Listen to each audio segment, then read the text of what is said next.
alumnas y alumnos de segundo grado de secundaria. Bienvenidas y bienvenidos a esta sesión de Aprende en Casa 2 de la asignatura de Ciencias Física. Yo soy Leslie Mendívil y en esta ocasión nos acompaña el profesor Cosme Antonio Fragoso, quien nos apoyará el día de hoy. Bienvenido, maestro. Gracias. ¿Qué tal? Sean bienvenidas y bienvenidos a esta sesión que lleva por título Materialízate. Soy el profesor Cosme Antonio Fragoso Farías y los acompañaré en esta emisión. Viajemos juntos al sorprendente y maravilloso mundo de la física. El propósito de nuestro programa es explicar las diferencias entre la naturaleza continua y discontinua de la materia. No olviden tener a la mano su cuaderno, libro de texto y lápiz o pluma para que puedan anotar las preguntas que se mencionen, las ideas principales que identifiquen y las dudas que les surjan a lo largo de la sesión. Después podrán consultar su libro de texto u otras fuentes confiables de información con las que pueden profundizar sobre lo que aquí se analice.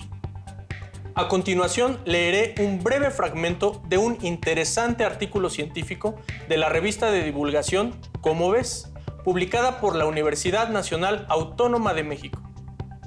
Pensemos en nuestra percepción de la materia.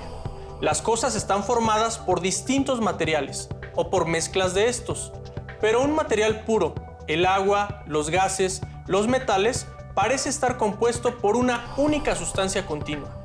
Sin embargo, la investigación científica fue descubriendo que la materia no es, como parece, continua, sino que está formada por partículas que inicialmente se pensaron indivisibles, de ahí su nombre, átomos. Si uno toma una sustancia pura y la va subdividiendo en porciones cada vez más pequeñas, llega un momento en que se tiene una partícula indivisible de ella. Si esta partícula se subdivide, como más tarde se logró al descubrir que los átomos están formados por protones, neutrones y electrones, deja de ser la sustancia original. Aunque algunas de estas partículas, los electrones, resultaron ser realmente fundamentales, posteriormente se descubrió que los protones y neutrones no lo eran tanto, pues a su vez están formadas por otras más pequeñas, los quarks. Las sustancias entonces nunca son continuas, sino granulosas. Están formadas por unidades mínimas de materia.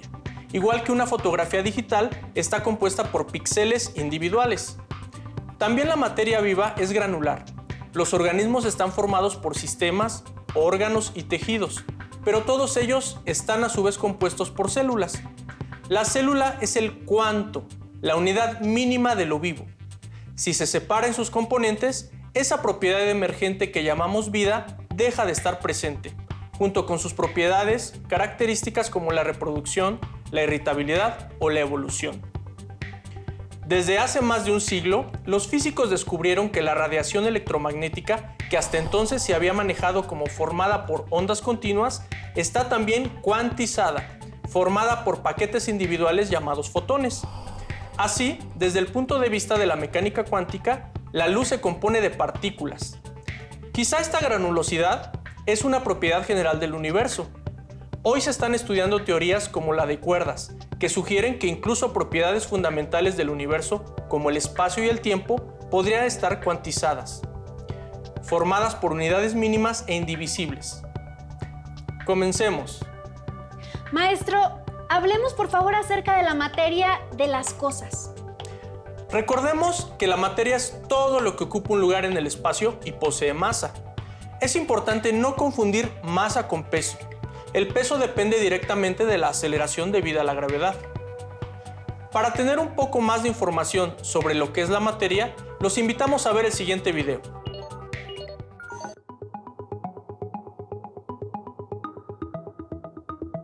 ¿Te has preguntado de qué está hecho todo lo que nos rodea?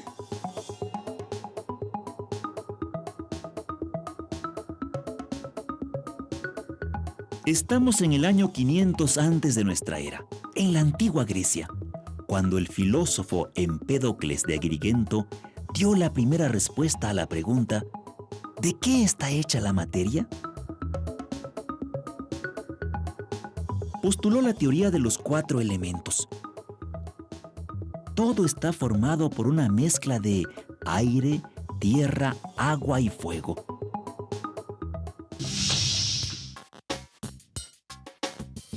Si vemos un pedazo de papel quemándose, podemos entender por qué Empédocles pensó en los 4 elementos: el aire, el fuego, la tierra representada en las cenizas y el agua. Hagamos otro ejercicio. Tomemos un objeto cualquiera, por ejemplo, una manzana. La cortamos en varias partes y así sucesivamente. Pero, ¿cuánto más la podemos dividir?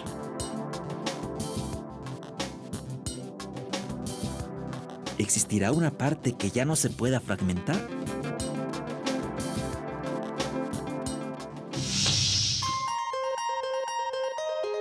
El filósofo Demócrito llamó a la parte más pequeña de una cosa átomo, que significa sin parte, sin división. Propuso que estas partículas de materia indestructible siempre se encuentran en movimiento y se distinguen entre sí solo por su forma y tamaño.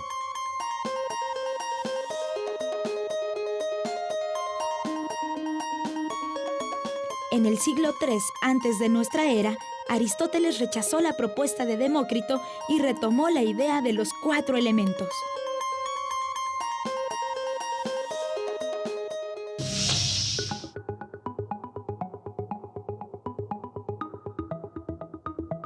Según Aristóteles, la materia estaba constituida de forma continua, es decir, que podía dividirse infinitamente y cada fragmento, por pequeño que fuera, conservaría las características del objeto original.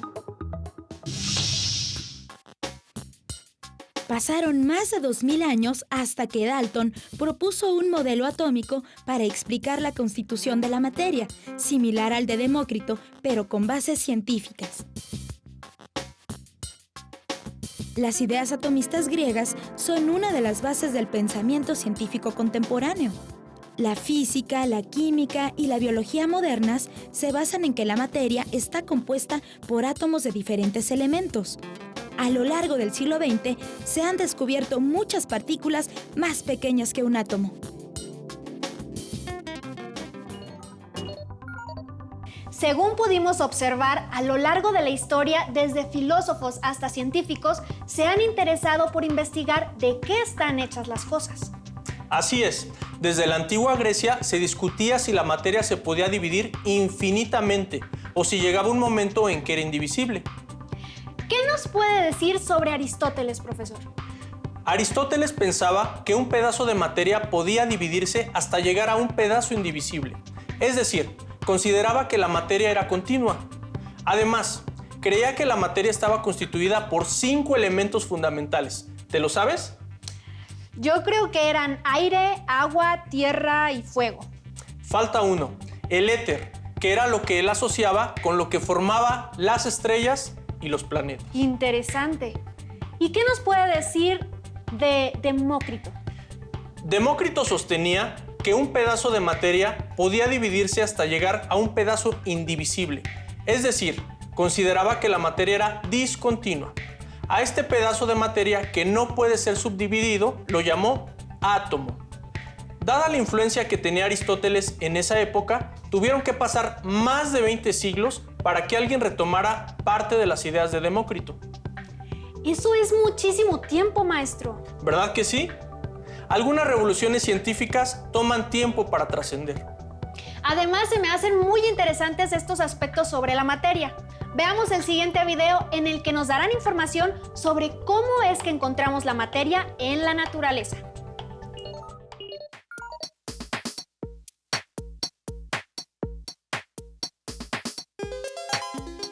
Si miramos a nuestro alrededor y tocamos los objetos que nos rodean, podremos asegurar que están hechos de materia. Las casas que habitamos, la ropa con la que nos cubrimos, los objetos que usamos diariamente. Nuestro cuerpo mismo está hecho de materia.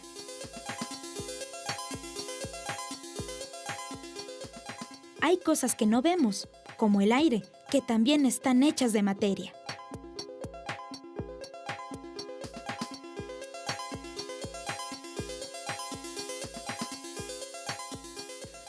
Cuando caminamos por la calle, lo hacemos sobre materia. Los coches, los animales y estos árboles están hechos de materia.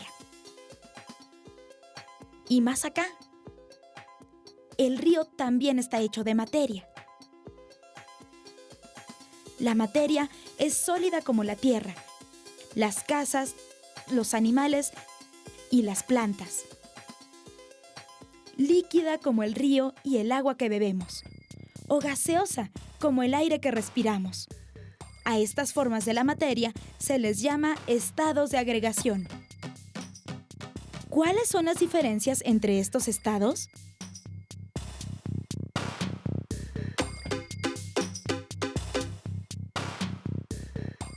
Si tomamos este bote y metemos en él un objeto sólido como esta piedra, no pasa nada. En cambio, si tomamos un líquido y lo metemos a este mismo bote, el líquido toma la forma del recipiente que lo contiene. ¿Y los gases?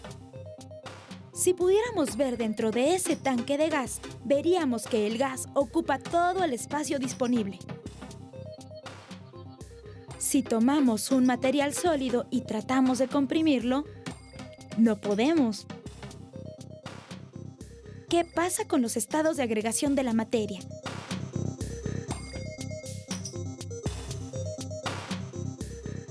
Probemos con esta jeringa para que sea más claro. Si llenamos la jeringa con un líquido y tapamos este lado para que no se salga y luego presionamos, los líquidos no se pueden comprimir. Pero si llenamos la jeringa con un gas,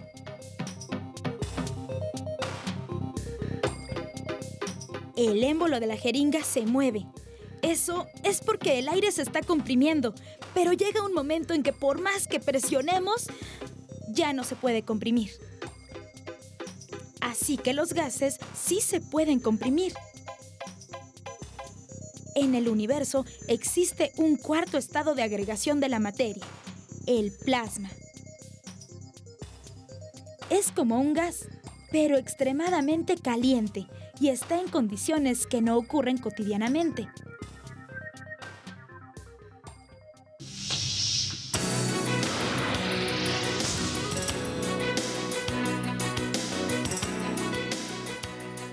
¿Sabías que la mayor parte de la materia que hay en el universo está en estado de plasma? Dentro del Sol y de todas las estrellas hay materia en estado de plasma.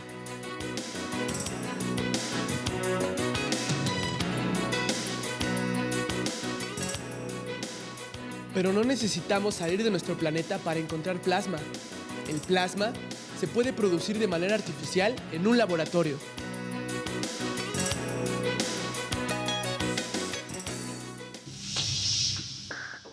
Las diferencias en los estados de agregación se deben a la manera en que están organizadas las partículas de la materia.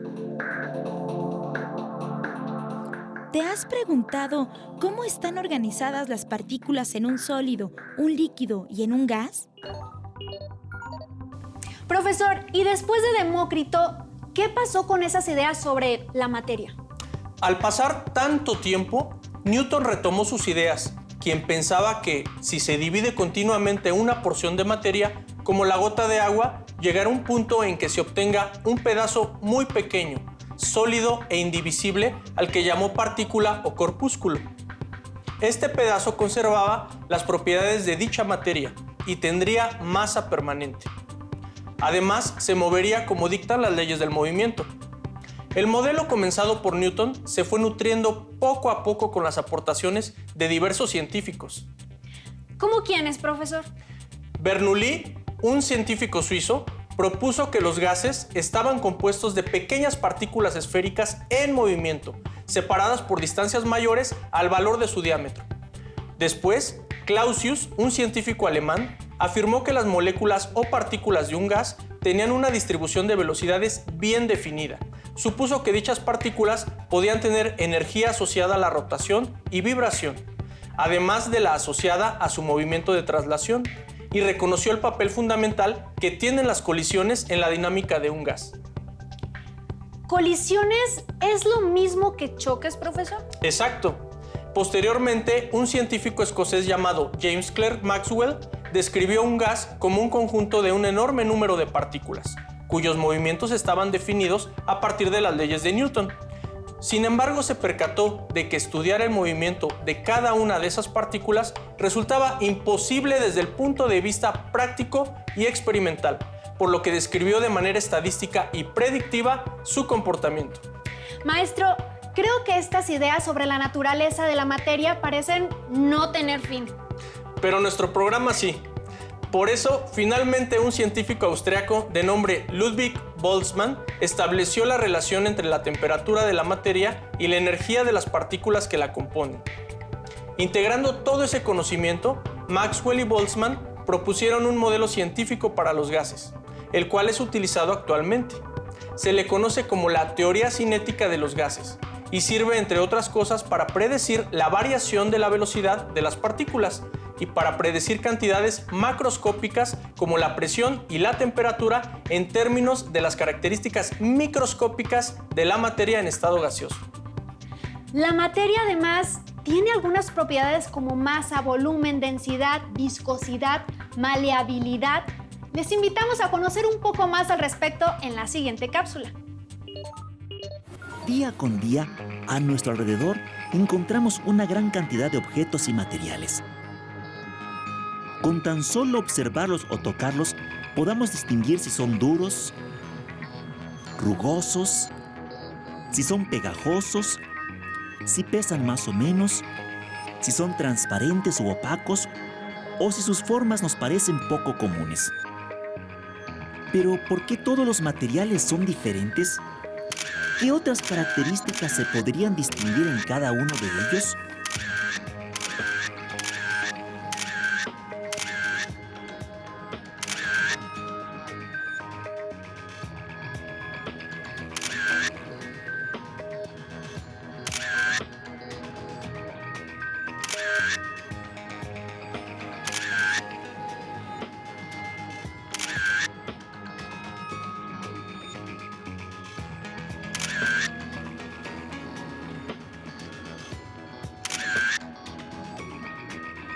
Parece que estos chicos han hecho una gran labor de limpieza. Pero no solo eso, a los materiales les han dado un orden. ¿Por qué los agruparon así? ¿Acaso será por su forma o su consistencia? ¿O tal vez por su peso? Si observan con atención, fueron agrupados por características que reflejan algunas propiedades de la materia. Todos los objetos a nuestro alrededor están hechos de materia, cuya primera definición es todo aquello que ocupa un lugar en el espacio. La masa es una medida de la cantidad de materia que contiene un objeto. No confundamos la masa con el peso, pues este es la fuerza con la que un objeto es atraído por la Tierra. En cualquier estado, ya sea sólido, líquido o gaseoso, los objetos tienen masa y ocupan un volumen.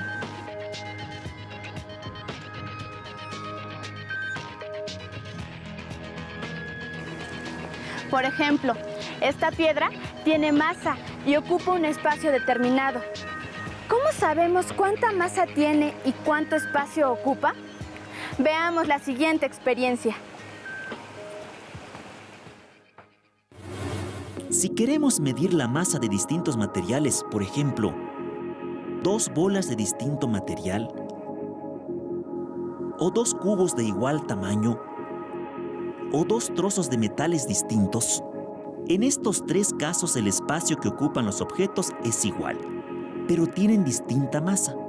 En cambio, estos objetos tienen la misma masa, pero ocupan diferentes volúmenes.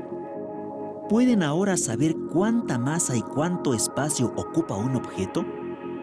¿Cómo se miden? La masa se puede expresar en gramos o kilogramos, mientras que el volumen, que es el espacio que ocupa el objeto, se expresa en centímetros o metros cúbicos. Recordemos que la masa se mide con una balanza. Para Para conocer el volumen de un sólido de forma irregular, basta sumergirlo en un líquido y medir la cantidad de líquido desplazado. Los globos inflados con helio siempre suben cuando se sueltan. ¿Qué relación tiene este fenómeno con la masa y el volumen? ¿Por qué ocurre este fenómeno? Porque el gas es más ligero que el aire. Porque depende de la energía que contenga el globo. Porque el gas caliente hace que el globo se eleve. Porque el gas es más ligero que el aire. ¿Por qué es más ligero el helio? Bueno, esto sucede porque el helio tiene menor densidad que el aire y por lo tanto sube más rápido.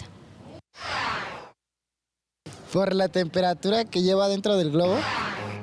Si conocemos tanto la masa como el volumen de un objeto, podemos conocer otra propiedad de la materia: la densidad del material del que está hecho el objeto.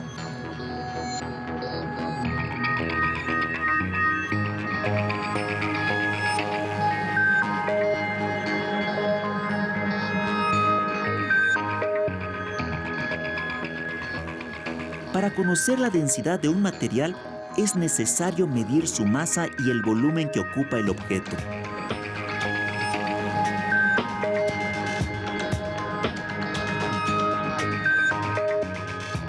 Por ejemplo, si tenemos 100 centímetros cúbicos de aceite de oliva y su masa es de 91.7 gramos, ¿cuál es su densidad? Exacto. Para obtener la densidad dividimos la masa del objeto entre el volumen del mismo. Así obtenemos que la densidad del aceite es de 0.917 gramos por centímetro cúbico. La densidad es una propiedad de la materia que tiene un valor definido para cada sustancia. ¿Podrían identificar cuándo un material es más denso que otro? En el universo hay materia tan densa que una cucharada de ella tiene más masa que toda la Tierra junta. A veces, cuando una estrella muere y agota su combustible, se contrae al grado de que toda su masa se concentra en un volumen equivalente al de una pelota de fútbol. A esos objetos se les llama hoyos negros y se han detectado en regiones de nuestra galaxia. Algunos materiales, como el corcho y la madera, flotan en el agua. Desde los tiempos de Arquímedes, se sabe que un cuerpo flota si su densidad es menor que la del fluido en el que se encuentra. Esta es la razón por la que los globos inflados con helio suben.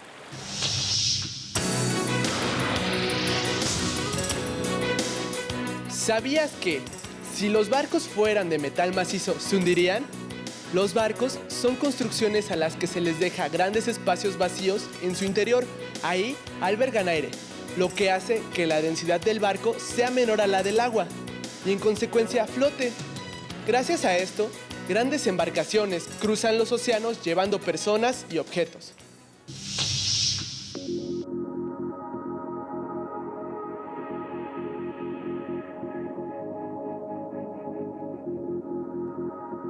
Además de la masa, el volumen y la densidad, la materia tiene otras propiedades que la caracterizan, entre las que se encuentran la viscosidad, que es la resistencia de un líquido a fluir pendiente abajo.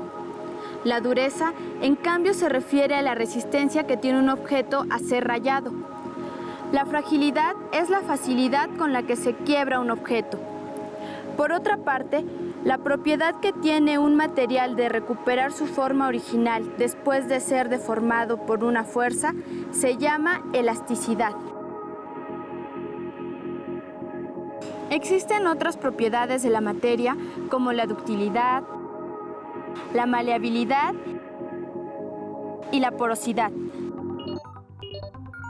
Maestro, muy interesante.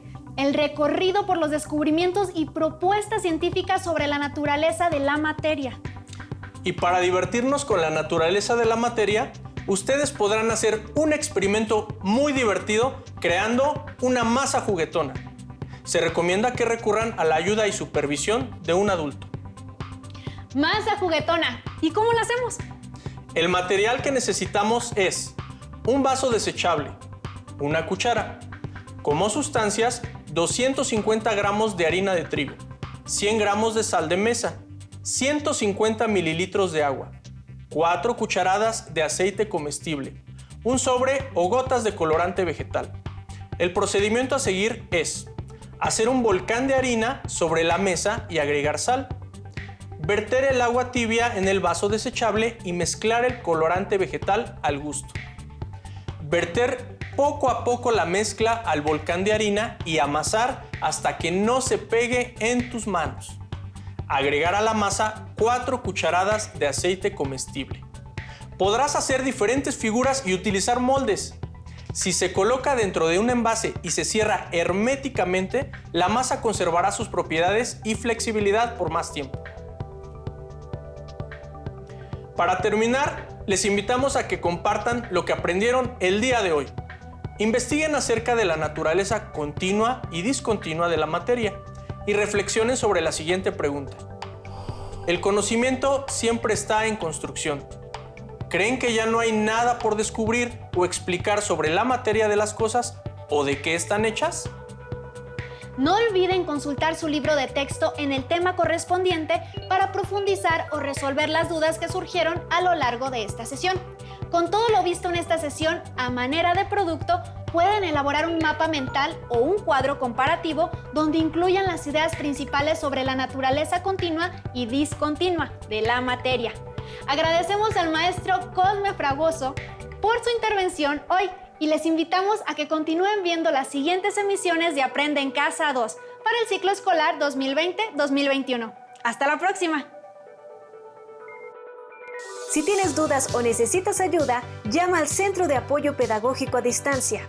El número de teléfono para secundaria es el 55 36 01 71 23. Si requieres consultar los libros de texto en versión digital, recuerda que los puedes encontrar en la página conalitec.cep.gov.mx. Y recuerda que también cuentas con el sitio aprendeencasa.cep.gov.mx, en donde podrás ver nuevamente los videos de los programas y además encontrarás actividades para fortalecer tus aprendizajes.